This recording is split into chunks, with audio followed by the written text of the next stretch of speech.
আম্মু তাড়াতাড়ি চলো, দাদি বাথরুমে যেতে গিয়ে মেঝেতে বাথরুম মেখে ফেলছে, পরিষ্কার করতে হবে, চলো তো।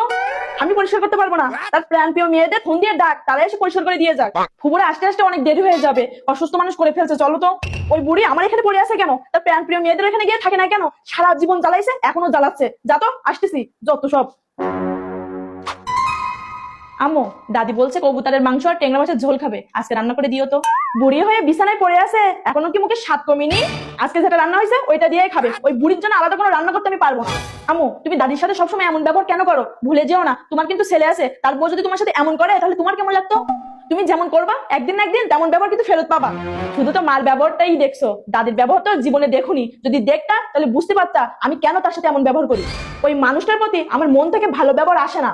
তার যৌবন বয়স থাকতে সে আমার সাথে খুবই অত্যাচার করছে, শুধু সে একা না, তার মেয়েরাও করছে। তোর দাদি অভিনয় করে কানতে কানতে তোর বাপের সাথে নালিশ করতো, তোর বাপ সেটা শুনে আমার সাথে ঝামেলা করতো। একটা দিনও সুখে শান্তিতে আমার সংসার করতে দেয়নি। তার অর্থ সম্পদের খুবই অহংকার ছিল। তোর দাদি সবসময় বলতো সেবা যত্ন করার জন্য ছেলে বইয়ের আমার দরকার হবে না। আমার মেয়েরা তো আছে, তারা আমাকে দেখবে। এখন কোথায় তার মেয়েরা? তারা এসে দেখে না কেন? বাথরুম পরিষ্কার করে না কেন তার? এখন এই বইয়ের কেন দরকার হচ্ছে? আমি মুখে যাই বলি না কেন, আমি তো সবকিছু করি।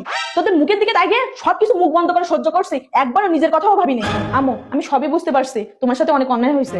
আল্লাহ ক্ষমাশীলকে পছন্দ করে, তুমি দাদিকে ক্ষমা করে দাও। তোমার সাথে যা অন্যায় করছে আল্লাহ শাস্তি দিবে, শাস্তি দেওয়ার আমরা কেউ না। সে আমার মনে এত আঘাত করছে, ক্ষমা করতে চাইলেও করতে পারি না।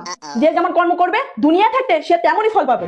অনেকবার ভাবছি যে ক্ষমা করে দিব, কিন্তু মানুষ মারির আঘাত ভুললেও মনের আঘাত কখনো ভুলে না।